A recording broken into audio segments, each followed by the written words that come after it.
Time bulletin साथ હું પૃથા સમાચારમાં સૌપ્રથમ વાત ચૂંટણી લક્ષી વિજય પથની।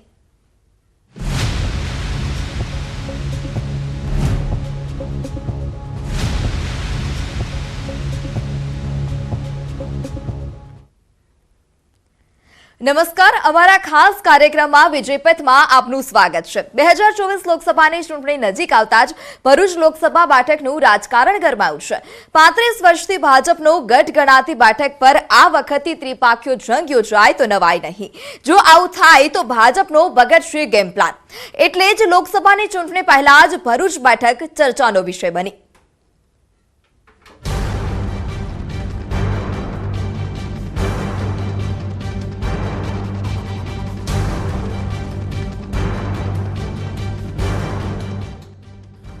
ખડખડ વહેતા નર્મદાના કાંઠે વસેલું ઐતિહાસિક શહેર એટલે ભરૂચ। ભૃગુ તીર્થ તરીકે ઓળખાતું ભરૂચ શહેર આજે ઔદ્યોગિક નગરી તરીકે ઓળખાવા લાગ્યું છે। ભરૂચમાં જેમ જેમ ગરમીનો પારો ઉચકાઈ રહ્યો છે તેમ તેમ લોકસભા 2024ની ગરમી પણ વધી રહી છે। છેલ્લા 35 વર્ષથી ભાજપની ગઢ ગણાતી ભરૂચ લોકસભા બેઠક આ વખતે બની ગઈ છે હોટ બેઠક। આ વખતની ચૂંટણી રસપ્રદ રહેવાની છે। ભરૂચ બેઠક પર અત્યારથી જ 2024નો માહોલ જામી ચૂક્યો છે। લોકસભા 2024ની ચૂંટણીને લઈ અત્યારથી જ ઘમાસાણ શરૂ થઈ ચૂક્યું છે। છેલ્લી 6 ટર્મથી આ બેઠક પર એક હત્તું શાસન કરનાર મનસુખ વસાવા માટે 2024માં પોતાનો ગઢ બચાવવો કપરા ચઢાણ સમાન છે, કેમ કે આ બેઠક પર જોવા મળી શકે છે ત્રિપાંખીયો જંગ। ભરૂચ લોકસભા બેઠકથી 2024ના જંગમાં જંપલાવવા માટે પહેલેથી જ કોંગ્રેસના દિવંગત દિગ્ગજ નેતા અહેમદ પટેલની પુત્રી મુમતાજ પટેલે એલાન કરી દીધું છે। મુમતાજ પટેલે ચૂંટણી લડવા મક્કમતા દર્શાવી છે। મુમતાજ પટેલ ભરૂચ બેઠકને કબજે કરવા 2 વર્ષથી તૈયારી પણ કરી રહ્યા છે। देखिए, मेरे पिता अहमद पटेल जी के निधन के बाद हम भरूच में काफ़ी वक्त बिताते हैं और हम वहाँ पे जो उन्होंने समाज सेवा के कार्य छोड़े हैं शिक्षा और हेल्थ में, तो उसमें हम काम करते आ रहे हैं। रही बात चुनाव की, तो जी सारी पार्टियां तैयारी कर रही हैं और मैंने हमेशा से जब मुझे पूछा गया है तो मेंटेन किया है कि अगर जनता चाहेगी और पार्टी चाहेगी तो ज़रूर लड़ूंगी।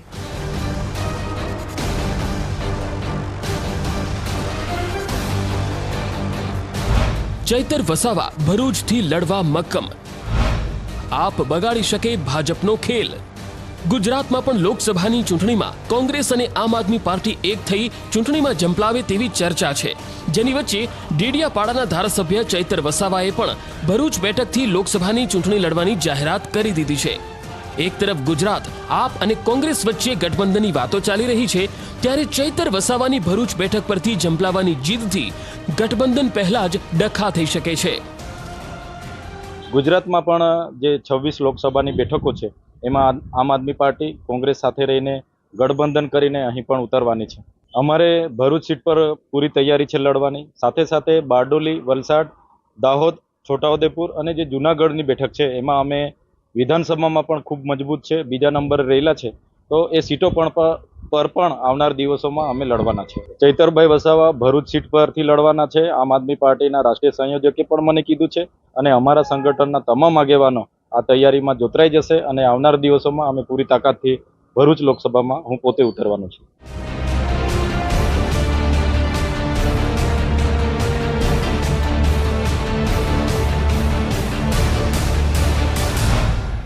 મનસુખ વસાવા બચાવી શકશે ગઢ? શું મનસુખ વસાવાનું કપાશે પત્તું? એટલે જ ભરૂચ બેઠક પર 1989થી સતત જીતતા આવતા ભાજપના સાંસદ મનસુખ વસાવાને આ વખતે ગઢ જાળવવો કપરા ચઢાણ સમાન છે। જોકે 7મી વાર પણ ભરૂચની બેઠક પર ભાજપ જ સત્તા હાંસલ કરશે તેવો આદિવાસી નેતા મનસુખ વસાવાને વિશ્વાસ છે।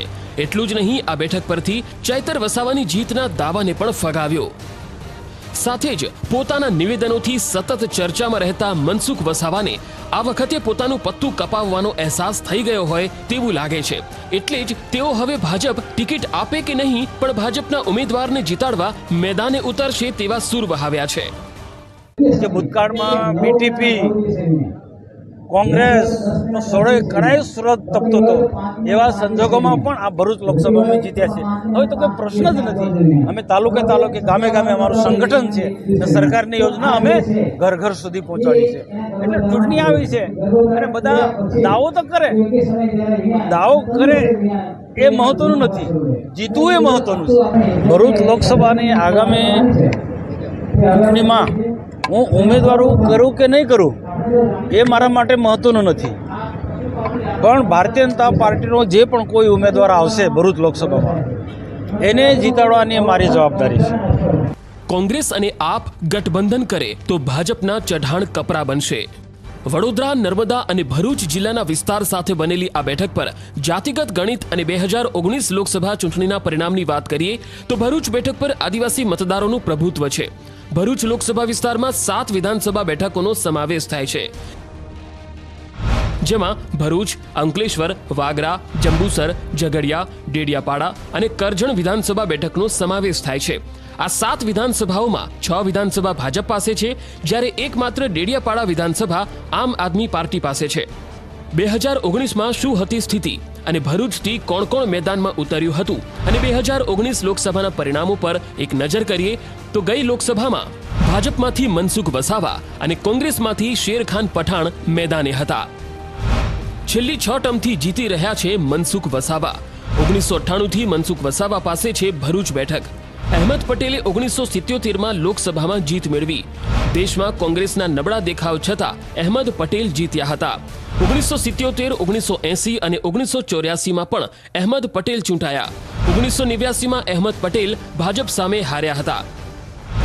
ભરૂચ લોકસભા બેઠકોમાં મતદારોની સંખ્યાની જો વાત કરીએ તો 8,04,547 પુરુષ મતદારો, 7,59,617 મહિલા મતદારો તથા 41 અન્ય સહિત કુલ 15,64,205 મતદાર આ બેઠક ઉપર નોંધાયેલા છે.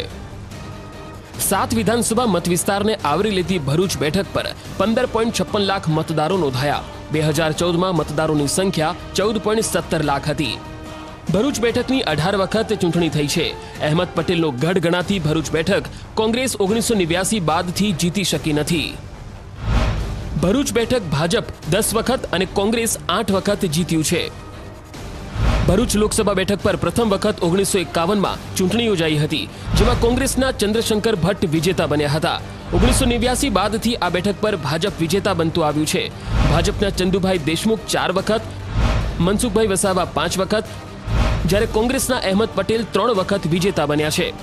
2024માં પણ ભાજપ ગુજરાતની તમામ 26 બેઠકો જીતવાની રણનીતિ સાથે મેદાનમાં ઉતર્યું છે. ત્યારે જોવું રહ્યું કે શું ભરૂચ લોકસભા બેઠકમાં ફરીથી મનસુખ વસાવાને ટિકિટ મળશે કે પછી ભાજપ કોઈ નવા જ ઉમેદવાર પર દાવ ખેલશે.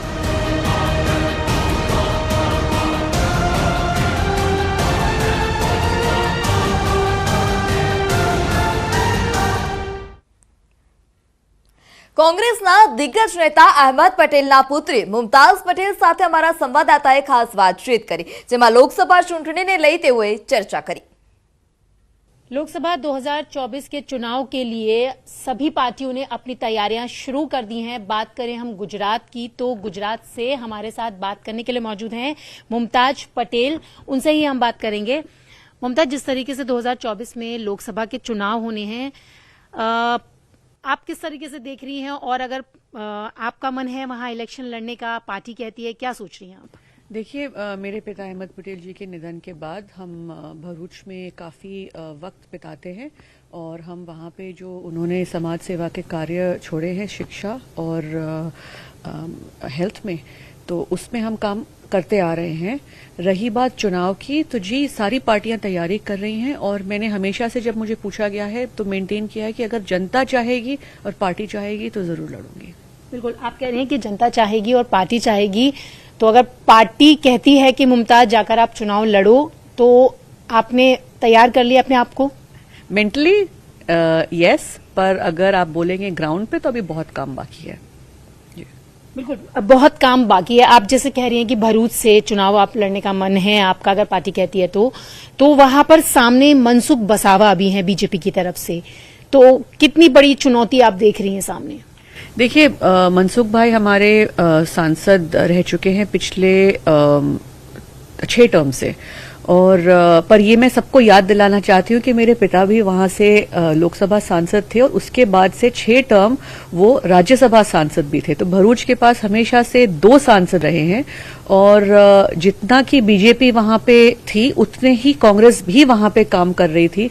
तो जब ये सवाल पूछा जाता है कि बीजेपी ही 30 साल से या 35 साल से वहां पे है, तो ऐसा नहीं है। मेरे पिता ने भी उतना ही कंट्रीब्यूट किया है एज अ राज्यसभा सांसद और हमेशा भरूच की आवाज उन्होंने संसद में, पार्लियामेंट में उठाई है।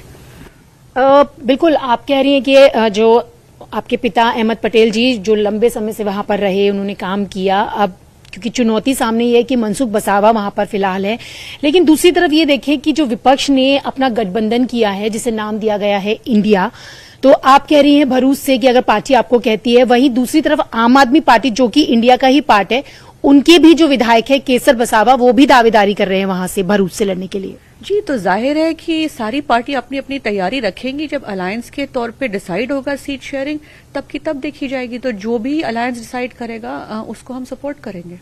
लेकिन मुमताज जी, यहाँ पे सवाल ये भी उठता है कि जिस तरीके से वो भी दावेदारी कर रहे हैं, आपने भी मन बनाया है, तो क्या दिल्ली की तरह ही स्थिति होने वाली है? क्योंकि दिल्ली में भी कांग्रेस ने साफ कर दिया है कि 7 सीटों पर कांग्रेस अकेले चुनाव लड़ेगी, आम आदमी पार्टी का साथ नहीं देगी, इस तरीके की बातें आ रही है। तो क्या गुजरात में भी यही सिनेरियो बन रहा है? नहीं, जितना मैंने कि कल थोड़ा बहुत न्यूज में देखा, तो ऐसा कहीं भी स्पेसिफाई नहीं किया गया था कि 7 सीट कांग्रेस पार्टी लड़ेगी। शायद ये मीटिंग में डिसाइड हुआ कि तैयारी शुरू करे। तैयारी तो देखिए पूरे सीटों पे across the country her party जारी रखेगी। बाद में जो तय होता है वो तब देखा जाएगा। यानी कि फिलहाल अभी गठबंधन रहेगा या नहीं रहेगा, ये जो शीर्ष नेतृत्व है वो तय करेंगे। नहीं, गठबंधन है, बट गठबंधन में सीट शेयरिंग किस बेसिस पे डिसाइड होगी वो आगे आने वाला वक्त बताएगा। बिल्कुल, तो आने वाला वक्त बताएगा। अगर बात हम आपकी करें वापस, कि आपने कहा कि भरूच से जिस तरीके से आपके पिताजी भी रहे वहां पे, आप अगर वहां से चुनाव लड़ती हैं, क्या मुद्दे रहेंगे, किन चीजों को लेकर आप जनता के बीच में जाएंगी? देखिए, सबसे पहले मुद्दे तो बहुत है, ऐसा नहीं है कि मुद्दे नहीं है। प्रदूषण का मुद्दा है, बिजली पानी सड़क सिंपल वो मुद्दा है, बेरोजगारी का मुद्दा, इतना बड़ा इंडस्ट्रियल डिस्ट्रिक्ट है वो, लेकिन जो लोकल लोग हैं उन्हें बाहर जाना पड़ता है नौकरी ढूंढने के लिए। तो क्या वजह है इस बात की? अगर आप सड़कें देखें, सड़कों की हालत इतनी बुरी है, बार बार बोलने, जनता इतनी आवाज उठाती है, फिर भी कुछ होता नहीं है। पीने का पानी, मीठा पानी, उसकी कमी है। हमारे पास बहुत सारे आदिवासी लोग, आदिवासी पॉपुलेशन है वहां पे, तो उनके लिए बड़ी तकलीफ और दिक्कत है। एजुकेशन का मामला है, किसानों को मुआवजा नहीं मिलता है, जो लैंड एक्विजिशन हुआ है उसके आपको कॉम्पनसेशन नहीं मिली है। तो मुद्दे तो बहुत बहुत हैं, जो कि हमेशा मैं कहती आ रही हूँ। डबल इंजन सरकार कम से कम पिछले 9 साल से तो रही है, क्योंकि सेंटर में आपके पास एक बीजेपी सरकार है, 25 वर्ष से ऊपर राज्य सरकार बीजेपी की रही है। तो फिर बीजेपी ने किया तो क्या किया? तो क्या लगता है कि इस बार के लोकसभा चुनाव में कांग्रेस अपना वो वर्चस्व दिखा पाएगी जिसको दिखाने की वो लगातार कोशिश में है? बिल्कुल, क्यों नहीं। जनता नाराज है, जनता में एक आक्रोश है, तो हम उम्मीद रखते हैं कि वो जब बटन दबाएंगे तो उसमें ही फेरबदल लाएंगे। तो आपने देखा, ये थी हमारे साथ बात करने के लिए मुमताज पटेल, जिनका कहना है कि अगर कांग्रेस पार्टी चाहेगी तो वो भरूच से और चुनाव लड़ने के लिए तैयार है, और साथ ही साथ उनका ये भी कहना है कि पार्टी के साथ साथ जनता अगर चाहेगी तो वो बिल्कुल अपने पिता की तरह ही जनता की सेवा करने के लिए यहां पर तैयार है। और साथ ही साथ उन्होंने ये भी कहा कि आने वाले 2024 के लोकसभा चुनाव में कांग्रेस बेहतर प्रदर्शन करने वाली है। कैमरा पर्सन आकाश के साथ रचना, न्यूज़ 18 दिल्ली। દેશમાં લોકસભા ચૂંટણીનો હવે 1 વર્ષથી પણ ઓછો સમય છે, પરંતુ લોકસભા પહેલા 5 રાજ્યોની વિધાનસભા ચૂંટણીને સેમીફાઇનલ માનવામાં આવે છે અને તેના પરિણામો લોકસભા ચૂંટણીનો રોડમેપ તૈયાર કરશે। ત્યારે ભાજપ લોકસભા પહેલા 5 રાજ્યોમાં વિજય પરચમ લહેરાવા ખાસ રણનીતિ બનાવી રહ્યું છે। દર વખતની જેમ 5 રાજ્યોમાં ભાજપે પોતાના સૌથી મહત્વના હથિયારને મેદાને ઉતાર્યા છે।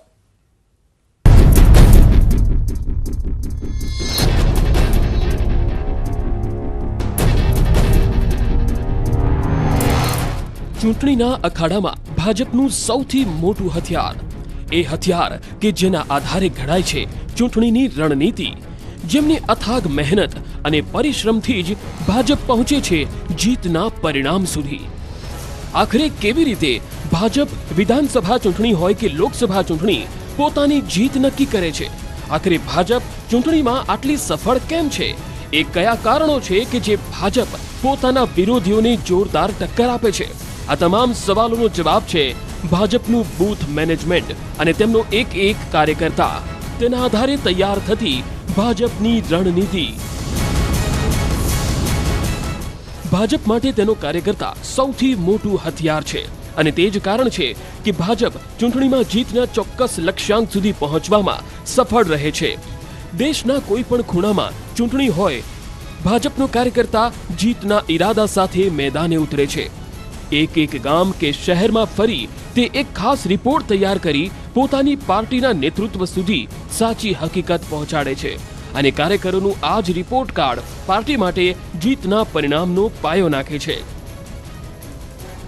આગામી ડિસેમ્બરમાં યોજાનારી 5 રાજ્યોની વિધાનસભા ચૂંટણીને લોકસભા પહેલા સેમીફાઇનલ તરીકે જોવામાં આવે છે અને એટલે જ ભાજપે 5 રાજ્યોમાં જીતનો પરચમ લહેરાવવા કાર્યકર્તાઓની ફોજ ઉતારી દીધી છે. રાજસ્થાન અને મધ્યપ્રદેશમાં ભાજપે ગુજરાતના 119 ધારાસભ્યોને મેદાને ઉતારી દીધા છે. રાજસ્થાનમાં 71 અને મધ્યપ્રદેશમાં 48 ધારાસભ્યો અલગ અલગ વિસ્તારોનો વિસ્તૃત અહેવાલ તૈયાર કરી રહ્યા છે. લોકસભા પહેલા આ રાજ્યોની જીત ભાજપ માટે ઘણી મહત્વની સાબિત થઈ શકે છે. 19મીથી લગભગ એકાદ અઠવાડિયા સુધી ત્યાં રહેશે અને જે એમને જે વિસ્તાર ત્યાં સોંપવામાં આવે, જે મત વિસ્તાર સોંપવામાં આવે વિધાનસભાનો, એ મત વિસ્તારની અંદર તેઓ ફરી અને ત્યાંના જે સ્થાનિક નેતાઓ છે એ નેતાઓને મદદરૂપ થવાનું કાર્ય કરશે. ત્યાંથી અંદરથી જે માહિતી છે માહિતી એકત્રિત કરશે અને એમને કેવી રીતે મદદરૂપ થઈ શકાય એના માટેના એ ત્યાંના પ્રયત્નો કરશે અને ત્યારબાદ તેઓ કેન્દ્રમાં એનું રિપોર્ટિંગ કરશે. ગુજરાતથી ગયેલા ધારાસભ્યો જે તે રાજ્યના અલગ અલગ વિસ્તારોમાં 10 દિવસ સુધી પ્રવાસ કરી પાર્ટી નેતૃત્વને વિધાનસભાનો રિપોર્ટ સોંપે છે, જેમાં જનતાનો મૂડ અને તે વિસ્તારના મુખ્ય મુદ્દા સાથે જ વિધાનસભા વિસ્તારમાં કોણ ઉમેદવાર તરીકે મજબૂત છે તેનો રિપોર્ટ તૈયાર કરશે. ભાજપમાં ગુજરાતનું સંગઠન સૌથી મજબૂત માનવામાં આવે છે અને એટલે જ દેશના કોઈ પણ રાજ્યમાં ચૂંટણી આવે ત્યારે ગુજરાત ભાજપના નેતાઓ અને કાર્યકર્તાઓને જવાબદારી સોંપવામાં આવે છે.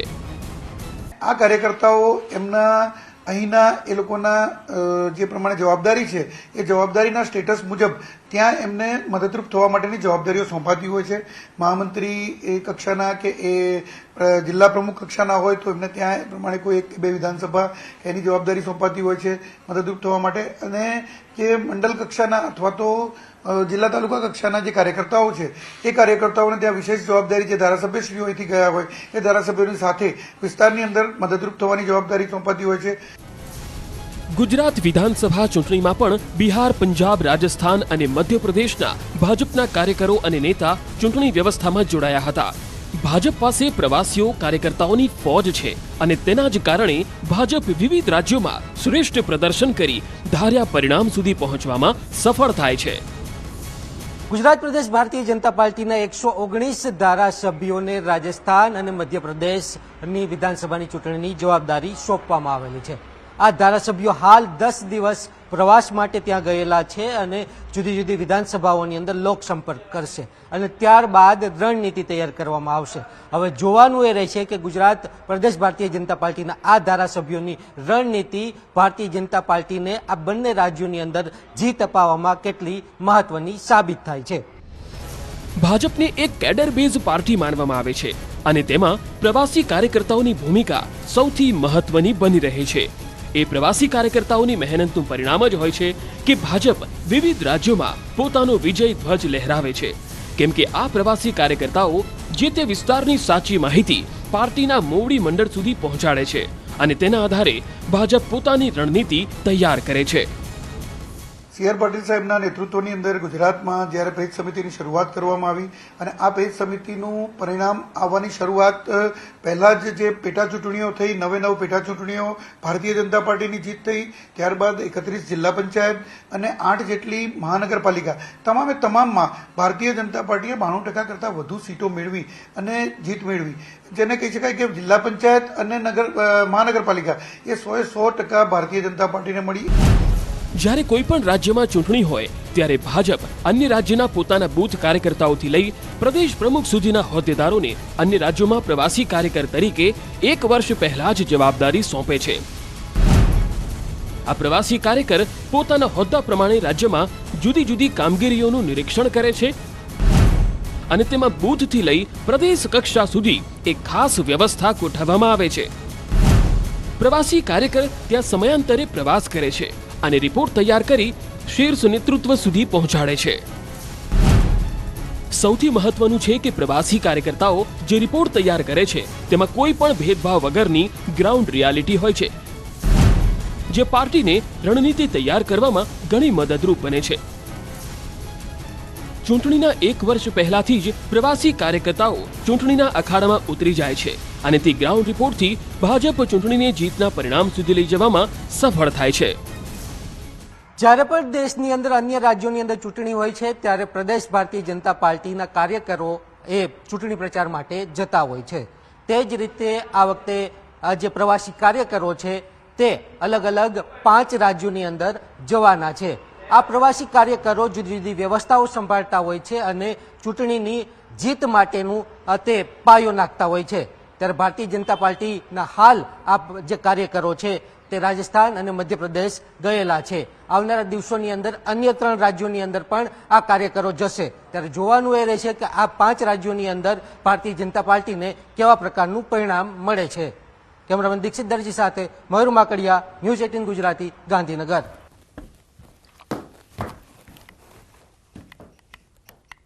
તો જે રીતે હાલ અત્યારે 2024ના વિજય પથ વિશે વાત થઈ રહી છે તો લોકસભા ચૂંટણીની તૈયારીઓ પૂરજોશમાં ચાલી રહી છે અને તે માટે કોંગ્રેસે શક્તિસિંહ ગોહિલને ગુજરાત કોંગ્રેસના પ્રદેશ પ્રમુખ બનાવ્યા। ત્યારબાદ કોંગ્રેસના દિગ્ગજ નેતા મુકુલ વાસનિકને ગુજરાતના પ્રભારીની જવાબદારી સોંપાઈ। પરંતુ સવાલ એ છે કે શા માટે ગુજરાત કોંગ્રેસના પ્રભારીની જવાબદારી રાજસ્થાન અને મહારાષ્ટ્રના કોઈ નેતાને જ સોંપવામાં આવે છે? શું છે તેના કારણો? જોઈએ અહેવાલમાં।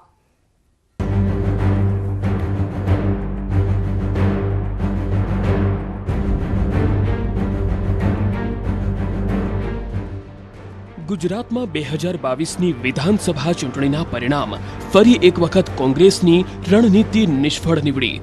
ફરી એકવાર કોંગ્રેસ સંગઠન પર સવાલો ઊભા થયા અને દર વખતની જેમ આ વખતે પણ ચૂંટણીમાં હાર બાદ પ્રદેશ કોંગ્રેસના હોદ્દેદારોના રાજીનામા પડ્યા।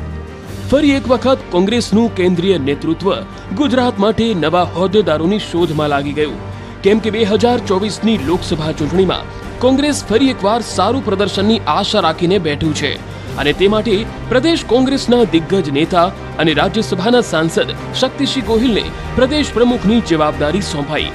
પરંતુ સવાલ એ હતો કે ગુજરાત કોંગ્રેસના પ્રભારીની પસંદગીનો કળશ કોના પર ઢોળશે? આખરે તે નામ પણ ફાઇનલ થયું। મહારાષ્ટ્ર કોંગ્રેસના નેતા અને પાર્ટીમાં અનેક મહત્વની ભૂમિકા નિભાવનાર મુકુલ વાસનિક।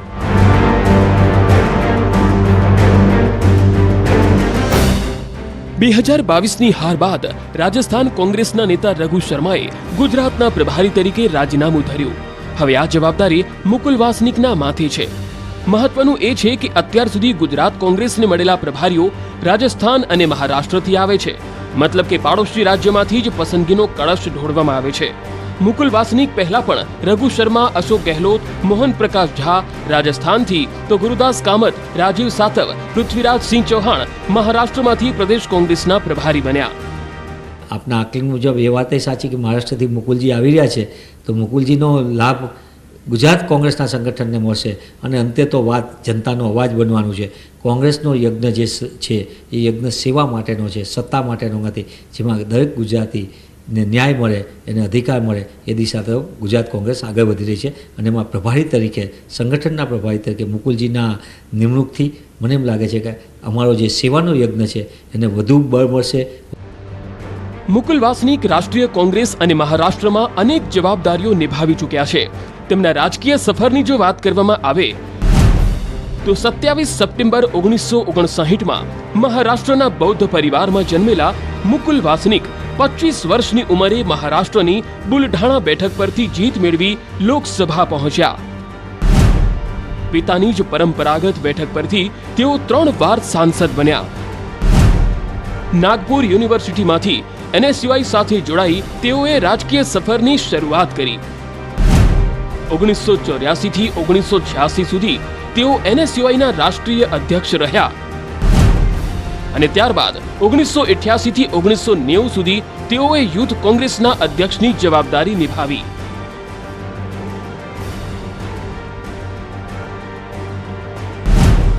કેન્દ્રની UPA સરકારમાં તેઓ સામાજિક ન્યાય અધિકારિતા મંત્રી રહી ચૂક્યા છે. વર્ષ 2009 થી 2014 સુધી મહારાષ્ટ્રની રામટેક બેઠકનું પ્રતિનિધિત્વ કર્યું તો અખિલ ભારતીય કોંગ્રેસ કમિટીના મહાસચિવ પણ બન્યા. વર્ષ 2022માં કોંગ્રેસે તેમને રાજસ્થાનથી રાજ્યસભામાં મોકલ્યા. મુકુલ વાસનિક રાજીવ ગાંધી ફાઉન્ડેશનના સભ્ય પણ છે. મુકુલજીના આવવાથી યુથ કોંગ્રેસ NSUI થી માંડીને તમામ ક્ષેત્રમાં એમને કામ કર્યું. એટલે નાનામાં નાના NSUIના છાત્ર સંગઠનના વિદ્યાર્થીને સાથે કઈ રીતે કામ કરી શકાય, ખુદનો અનુભવ, યુવા સાથી સાથે કેવી રીતે કામ કરી શકાય એનો તજુર્બો મોટો એમનો વિચાર, કારણ કે પોતે યુથ કોંગ્રેસમાંથી ને એમાંથી આવ્યો. અને પછી મોટી કોંગ્રેસમાં વરિષ્ઠ લોકો સાથે પણ એમને જુદી જુદી સંવાદ કેવી રીતે કરી શકાય અને સંગઠનને મજબૂત કરી શકાય, આમ વિશાળ અનુભવ સાથે. રાજકીય વિશ્લેષકોનું માનવું છે કે ગુજરાતીઓનો દબદબો દરેક રાજ્યોમાં જોવા મળતો હોય છે. તેમજ ગુજરાતમાં પણ મોટી સંખ્યામાં મહારાષ્ટ્રીયન અને રાજસ્થાન સમાજનો સમુદાય મોટા પ્રમાણમાં છે. એટલે કે સીધી રીતે જ તેમને પાર્ટી તરફ આકર્ષવા રાજસ્થાન અને મહારાષ્ટ્રના નેતાઓને પ્રભારીની જવાબદારી સોંપાઈ છે. રાજ્યની કેટલીક બેઠકો પર નોન ગુજરાતી મતદારોનું પ્રભુત્વ છે, જેથી બહારથી આવતા પ્રભારી કોંગ્રેસને વોટ અપાવવામાં સફળ રહે તે રણનીતિ સાથે કોંગ્રેસ આગળ વધી રહી છે અને એટલે જ આ વખતે મુકુલ વાસનિકને જવાબદારી સોંપાઈ. ગુજરાત કોંગ્રેસને તેના નવા પ્રભારી તરીકે મુકુલ વાસનિક છે તે મળી ગયા છે, કારણ કે અનેક અટકળો ચાલી રહી હતી કે કોણ બનશે પ્રભારી, પરંતુ પ્રભારીના નામ ઉપર દિલ્હી હાઈકમાન્ડે અહીં મોહર મારી છે. પરંતુ સૌથી વધુ ગુજરાતનો જે નાતો રહ્યો છે ગુજરાત કોંગ્રેસનો તે રાજસ્થાન અને મહારાષ્ટ્ર સાથે રહ્યો છે. જે પણ પ્રભારીઓ અત્યાર સુધીના રહ્યા છે રાજસ્થાન અને મહારાષ્ટ્રના સૌથી વધુ પ્રભારીઓ ગુજરાત કોંગ્રેસને મળ્યા છે.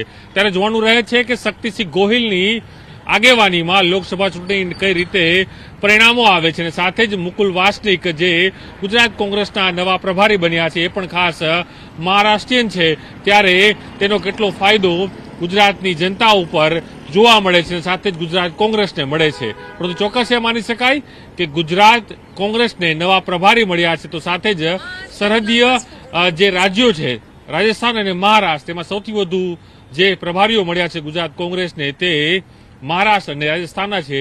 ત્યારે જોવાનું રહે છે કે મુકુલ વાસનિક કેટલા સફળ કારગર સાબિત થાય છે. 2019ની લોકસભા ચૂંટણીમાં ગુજરાતે તમામ 26 બેઠકો પર ભાજપને જીત અપાવી, ત્યારે 2024માં કોંગ્રેસ ગુજરાતમાં વધુને વધુ બેઠક કેવી રીતે જીતી શકે તે માટે મુકુલ વાસનિક સૌથી મહત્વનું ફેક્ટર બની શકે છે. જો કે કોંગ્રેસની અપેક્ષાઓ પર મુકુલ વાસનિક કેટલા સફળ રહે છે તે લોકસભાના પરિણામ જ નક્કી કરશે. પ્રણવ પટેલ, ન્યૂઝ 18 ગુજરાતી, અમદાવાદ.